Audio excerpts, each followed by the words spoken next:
Analyse historique et scientifique équilibrée. De nombreux savants sunnites affirment que les premiers prédécesseurs, salaf, parmi les compagnons et leurs successeurs, tabi'oun, partageaient un même fondement doctrinal et que les écoles théologiques, kalam, sont apparues plus tard. Cette question mérite une analyse historique et scientifique nuancée. 1. L'accord des compagnons et des successeurs sur les fondements de la foi.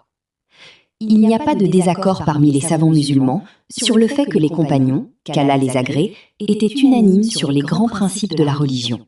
La croyance en Allah, la croyance aux anges, aux livres révélés et aux messagers, la croyance aux décrets divins, qadar, en son bien et son mal, la croyance en la résurrection et le jugement dernier, la croyance aux noms et attributs d'Allah tels qu'ils sont mentionnés dans le Coran et la Sunna. Allah dit « S'ils croient à ce que vous avez cru, ils seront bien guidés » Coran 2, 137. Le prophète, paix et salut sur lui, a dit « Les meilleurs d'entre vous sont de mon siècle, puis ceux qui les suivent, puis ceux qui les suivent. » C'est pourquoi les pieux prédécesseurs considéraient la compréhension des compagnons comme la référence première en matière de croyance. 2. La croyance était-elle unique chez les premiers prédécesseurs? Sur le plan des principes fondamentaux, oui. Sur certains détails et interprétations limitées, des discussions précoces ont eu lieu sur des questions secondaires, mais elles ne constituaient pas des écoles théologiques complètes, comme celles qui apparurent plus tard. À l'époque des compagnons, il n'existait ni école acharite, ni maturidite, ni moutazilite. La croyance était puisée directement du Coran et de la Sunna. 3. L'apparition des écoles théologiques, kalam. Après l'époque des successeurs, plusieurs écoles virent le jour. Les moutazilites, dont Wassil ibn Atta, mirent l'accent sur la raison dans l'élaboration des dogmes. La majorité des sunnites les contredirent sur plusieurs questions, attributs divins, décrets, etc. Les acharites, rattachés à Aboul Hassan al-Ashari, qui passa du moutazilisme au sunnisme, puis dont l'école fut développée par ses disciples.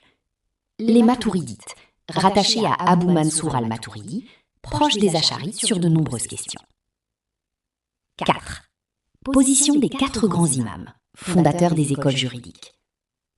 Les 4 imams vécurent avant l'achèvement des écoles théologiques classiques. Abu Hanifa, on lui attribue des écrits comme Al-Fiqh al-Akbar, où il établit les fondements de la foi et les attributs divins. Malik ibn Anas, sa parole célèbre sur l'istiwa, l'établissement d'Allah sur le trône. L'istiwa est connu, le comment est inconnu, y croire est une obligation, et interroger à ce sujet est une innovation. Ash-Shafi'i, très attaché au texte, il condamnait fortement la dialectique théologique, kalam. Ahmad ibn Hanbal, connu pour sa fermeté durant l'épreuve, mihna, de la création du Coran. 5. Les disciples ont-ils divergé de leurs imams en matière de croyance? Historiquement, oui. L'appartenance à une école juridique n'implique pas nécessairement une appartenance doctrinale identique. On peut trouver un hanafite maturidite ou hanafite salafiste, atharite, un malikite acharite ou malikite atharite, un shafiite acharite ou shafiite atharite, un hanbalite atharite ou hanbalite influencé par certaines écoles théologiques. Ainsi, l'appartenance juridique ne garantit pas un accord doctrinal complet. 6. Exemple d'Ibn Abi Zayd al-Qayrawani.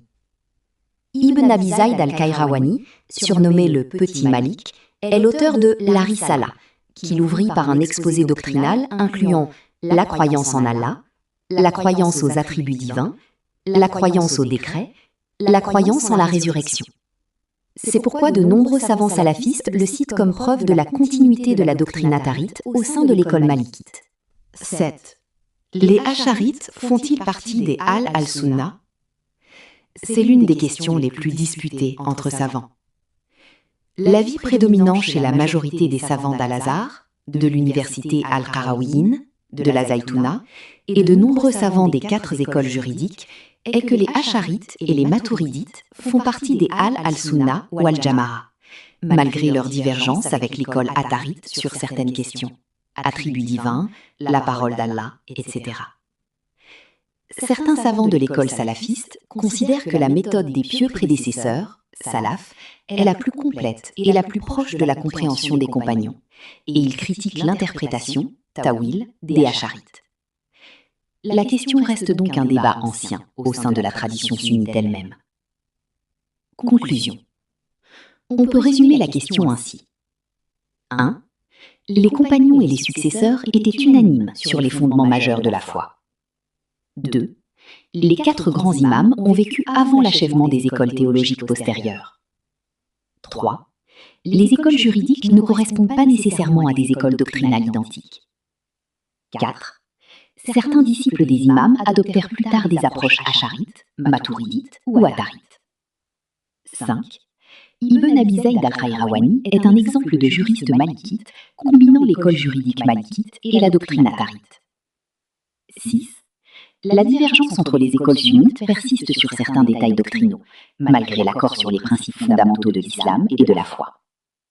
C'est pourquoi de nombreux savants investigateurs insistent sur l'importance de revenir au Coran et à la Sunna, dans la compréhension des pieux prédécesseurs, tout en respectant l'éthique du débat scientifique et en évitant l'excommunication, takfir, ou l'accusation d'égarement, tabdir, sur des questions d'interprétation faisant l'objet d'une divergence reconnue entre les savants de Ahl al-Sunna.